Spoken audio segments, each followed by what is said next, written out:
But if I sometimes seem thoughtless and ungrateful, I never mean it.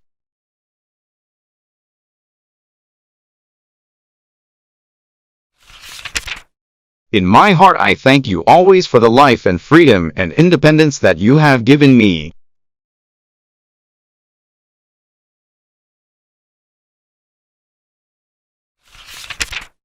My childhood was just a long, sullen stretch of revolt, and now I am so happy every moment of the day that I can't believe it's true.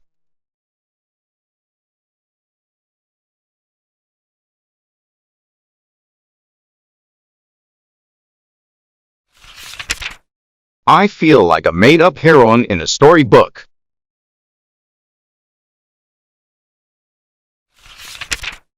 It's 2:15. I'm going to tiptoe out to post this off now.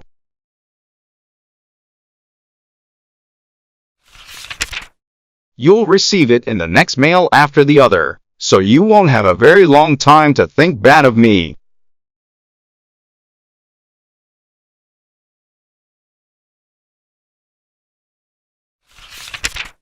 Good night, Daddy. I love you always, Judy.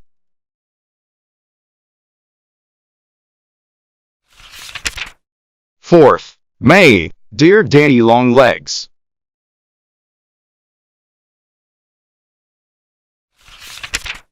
Field day last Saturday. It was a very spectacular occasion.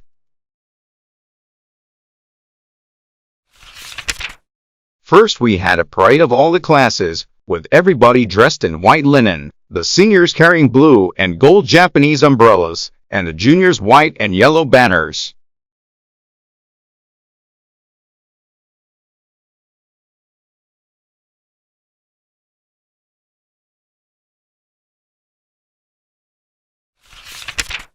Our class had crimson balloons. Very fetching, especially as they were always getting loose and floating off. And the freshmen wore green tissue paper hats with long streamers.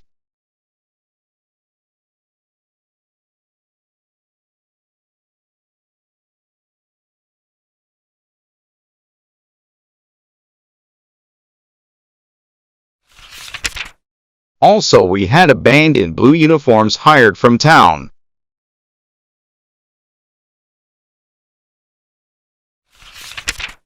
Also a dozen funny people, like clowns in a circus, to keep the spectators entertained between events.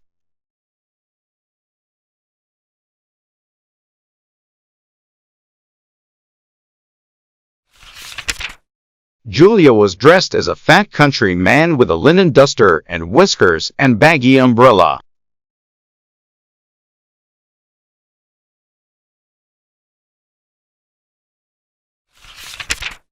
Patsy Moriarty. Patricia really. Did you ever hear such a name?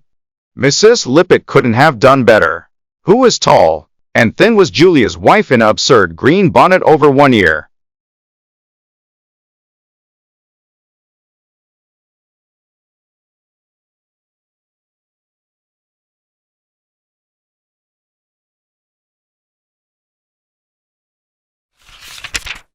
Waves of laughter followed them the whole length of the course.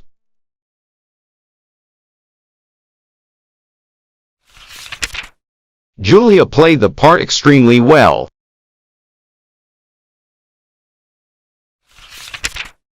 I never dreamed that a Pendleton could display so much comedy spirit. Begging Master Jervy's pardon, I don't consider him a true Pendleton though, any more than I consider you a true trustee.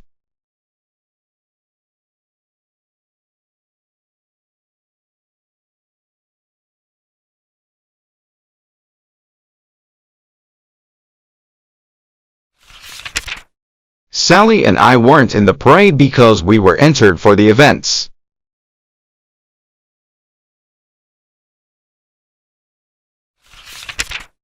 And what do you think? We both won. At least in something. We tried for the running broad jump and lost, But Sally won the pole vaulting, 7 feet 3 inches, and I won the 50-yard sprint, 8 seconds.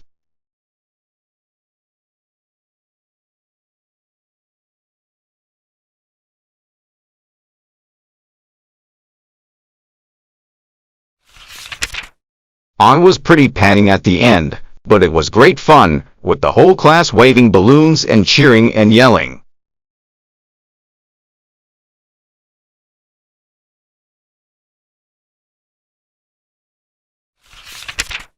What's the matter with Judy Abbott? She's all right. Who's all right? Judy Abbott. That daddy is true fame. Then trotting back to the dressing tent and being rubbed down with alcohol and having a lemon to suck.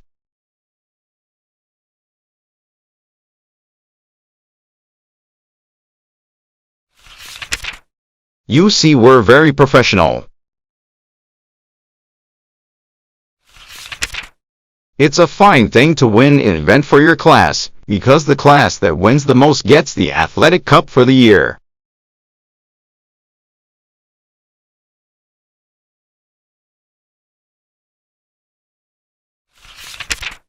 The seniors won it this year, with 7 events to their credit.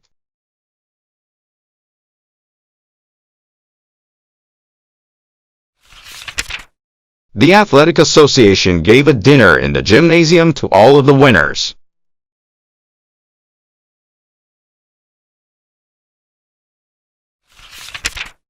We had fried soft-shell crabs and chocolate ice cream molded in the shape of basketballs.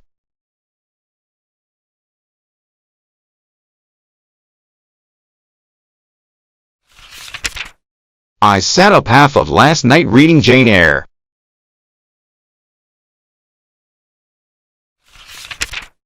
Are you old enough, Daddy, to remember 60 years ago?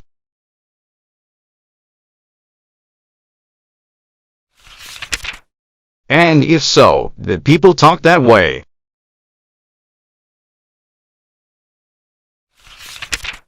The haughty Lady Blanche says to the footman, "Stop your chattering, knave, and do my bidding."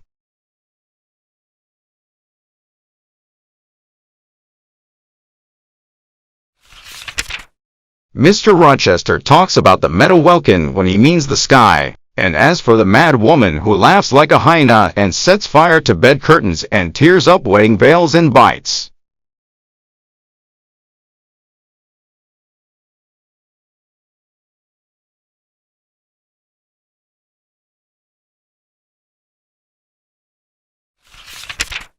It's melodrama of the purest, but just the same, you read and read and read.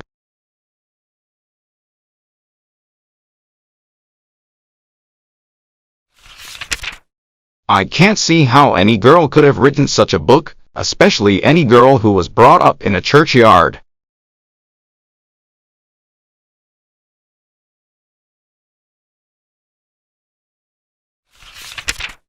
There's something about those Brontes that fascinates me.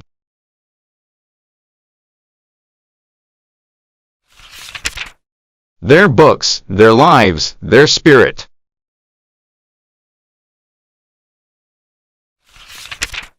Where did they get it? When I was reading about little Jane's troubles in the charity school, I got so angry that I had to go out and take a walk.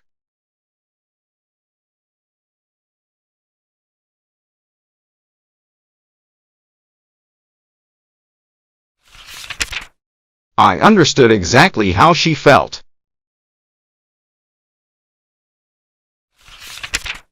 Having known Mrs. Lippett, I could see Mr. Brocklehurst.